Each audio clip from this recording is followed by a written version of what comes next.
তারা night vision, Google এবং gadget দিয়ে সজ্জিত করেছে ইসরায়েল।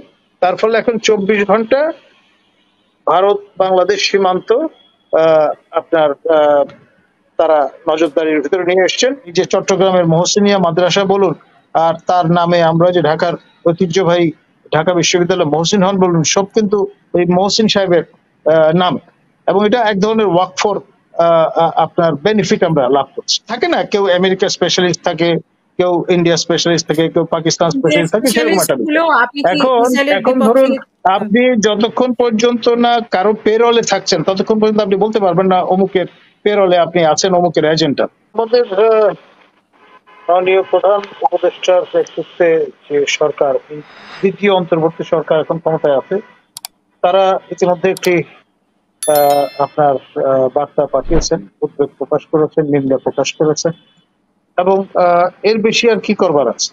কারণ হচ্ছে, ধরুন আমাদের যদি রেসিপ্রসিটি থাকতো, as far as Israel is concerned, they recognize Bangladesh twice. একটা হচ্ছে 29 এপ্রিল 1971, পরবর্তীতে বাংলাদেশ পাকিস্তান আর্মি মুক্ত হওয়ার পর 72-এ আরেকবার, এবং আমরা টিল টুডে রেসিপ্রোকেট করিনি। যেহেতু রেসিপ্রোকেট করিনি, যদি করতাম তাহলে যেটা হতো যে তাদের দূতাবাস থাকতো আমাদের এখানে। দূতাবাস থাকলে আমরা আপনার তাদের রাষ্ট্রদূতকে চলে যেতে বলতে পারতাম, আমরা কূটনৈতিক সম্পর্ক ছিন্ন করতে পারতাম, আমরা মানে যেটা একটা ইম্প্যাক্ট তৈরি করে সেই ধরনের একটা ইম্প্যাক্ট আমরা তৈরি করতে পারতাম। এখন আমাদের কোনো সংস্রবই নেই as far as we are concerned। সুতরাং সে কারণেই হাতের কাছে যা পাচ্ছি, এই ডোমিনোস পিজা, তারপর আপনার বাটার দোকান, সেগুলো লুটপাটে আমরা লিপ্ত হচ্ছি।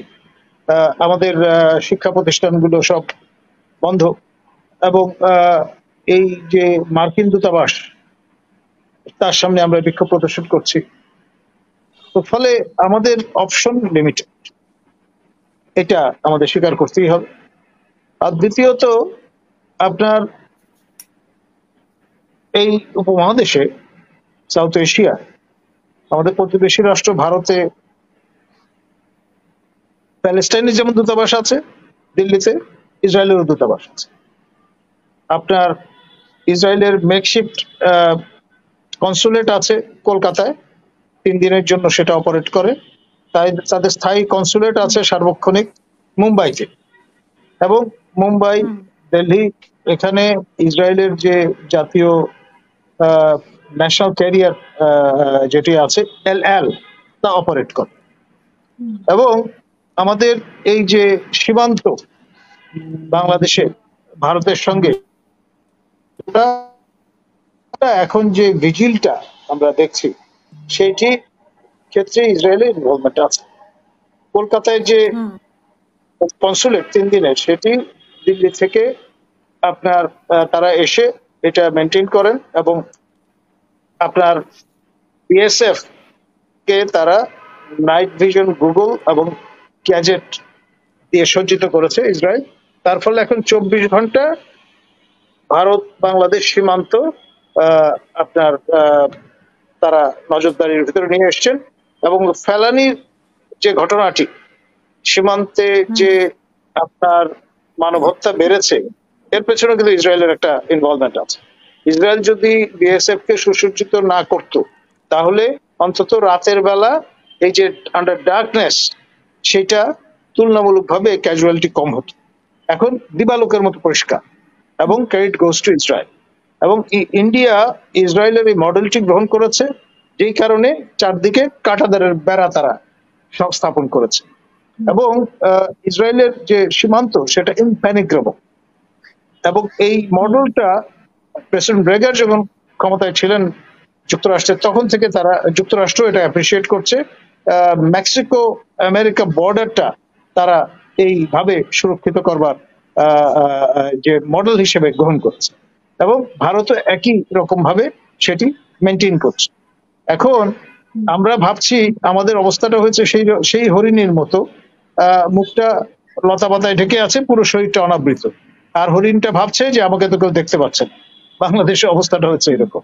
ধন্যবাদ। ওয়াকফ নিয়ে আপনার কাছে শুনতে চেয়েছিলাম, ভারতের ওয়াকফ বিল। ওয়াকফ, এটা ওয়াকফ আসলে আপনার মানে ইসলামী যে আপনার যে চ্যারিটি বলেন, তারপরে আপনার যে কার্যক্রমগুলো আছে, যেমন ধরুন এই যেটা বেনিফিট আমাদের বাংলাদেশে আমরা আমাদের পূর্বপুরুষরা পেয়েছেন, হাজী মোহাম্মদ মহসিন তিনি দানবীর ছিলেন এবং তার বোনের কাছ থেকে সম্পত্তি পেয়ে সেটি দান ধ্যানে ব্যয় করেছেন। এই যে চট্টগ্রামের মহসিনিয়া মাদ্রাসা বলুন, আর তার নামে আমরা যে ঢাকার ঐতিহ্যবাহী ঢাকা বিশ্ববিদ্যালয় মহসিন হল বলুন, সব কিন্তু এই মহসিন সাহেবের নাম, এবং এটা এক ধরনের ওয়াকফর আপনার বেনিফিট আমরা লাভ করছি।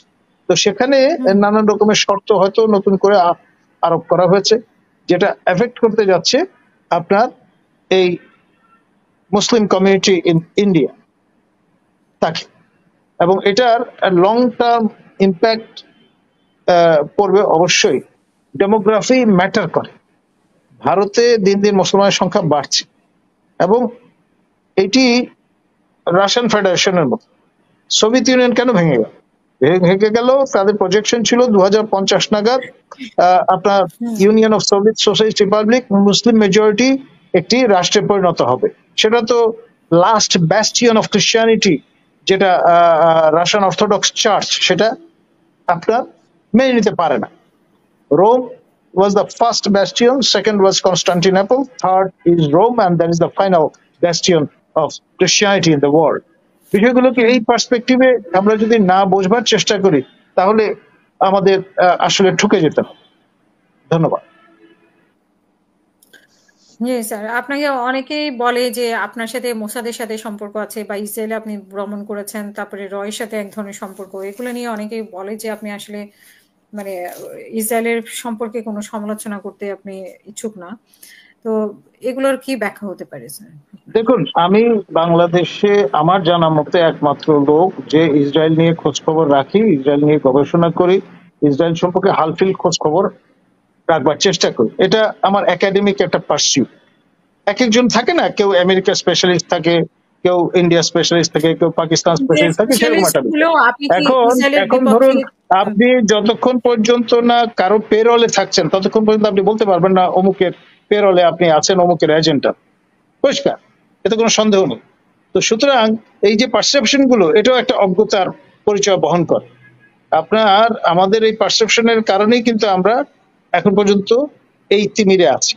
আপনার ইসরায়েল আণবিক শক্তি সম্পন্ন একটি রাষ্ট্র এবং তাদের কাছে পর্যাপ্ত যে আণবিক বোমাগুলো আছে সেটি কয়েকবার সমগ্র পৃথিবী ধ্বংস করে দেওয়ার জন্য যথেষ্ট।